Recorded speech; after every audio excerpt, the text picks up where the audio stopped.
Well, we've got our next project we're going to work on today. What we're going to make is a little adapter to fit on the front of a Kubota tractor that will pinch down on the bucket and have a ball like that to move some trailers around. A friend of mine has several trailers that he has in his field, and they're kind of a pain in the neck to go move them around and whatnot, so I thought I'd make him a little deal he'd put on the front of his tractor, and with this ball just pick up a trailer. This is an 1 7/8" ball, so it'll easily slip into a 2 or 2 5/16" inch coupler, and he can move them around.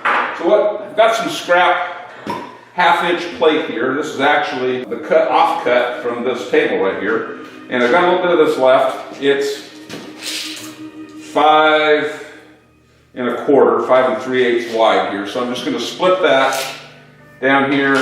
We're going to make 2 pieces, and I'll bend it up, burn some holes in it for this bolt that's going to pinch it to the bucket, and then we'll have our ball on the end here. So first thing we're going to do is we'll go ahead and get this cleaned up and knock all the rust off of it and kind of get it ready to go here.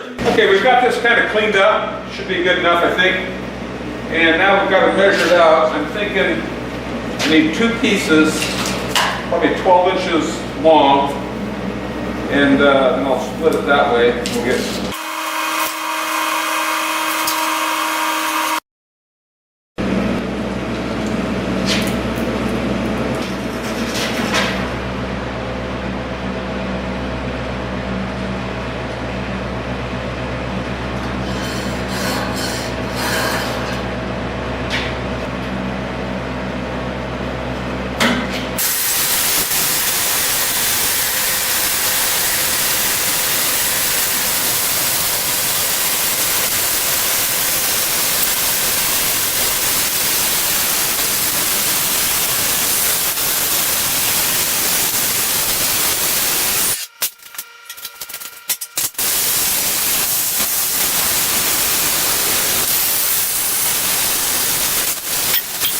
Okay, we've got our 2 pieces cut here, cleaned up a little bit.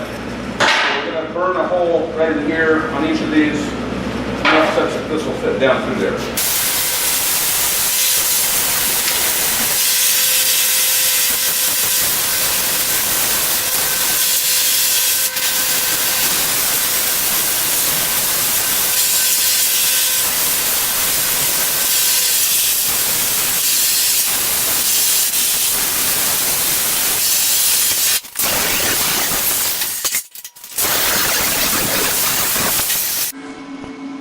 Okay, we've got this set up. I've got the ball in here, and I ground out a little V right there so I can get a bead of weld down in there, and then we're going to bend it probably right about here. We'll bend this top piece up and then out that way, so that there will be about 1 1/4 inch or so gap between these two. But I'm going to go ahead and weld it right now. I'm using just flux core wire with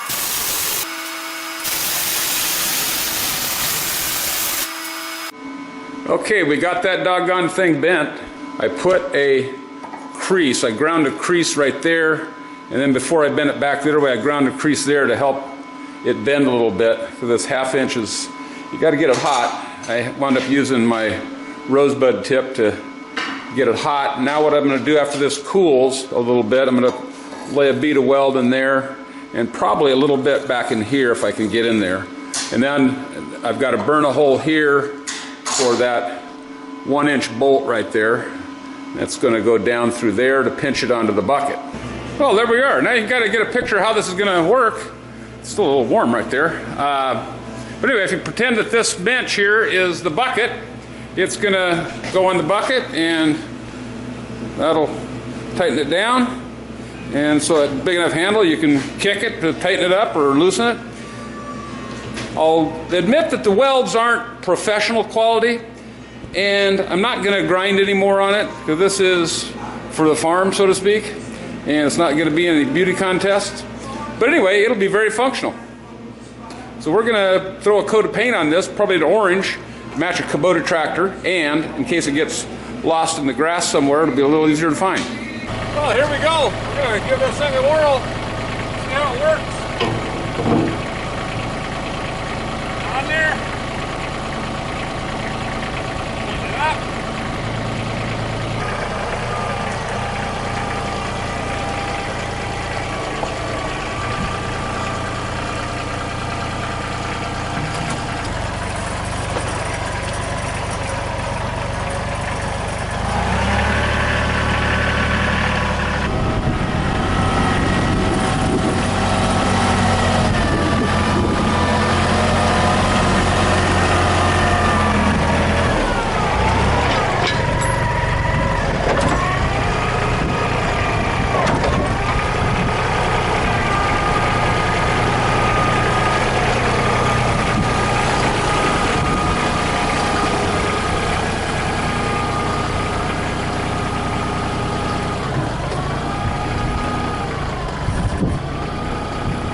thing works okay. I'm pretty pleased.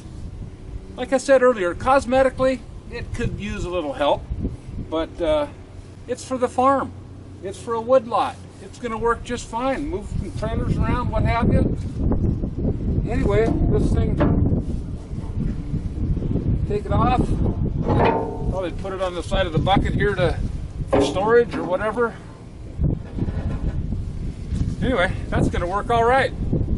So anyway, hope you guys found this video helpful. Don't forget to hit that subscribe button down there and send me any comments. I know you can probably buy one of these, but I have some scraps laying around. It's kind of fun to make one. So.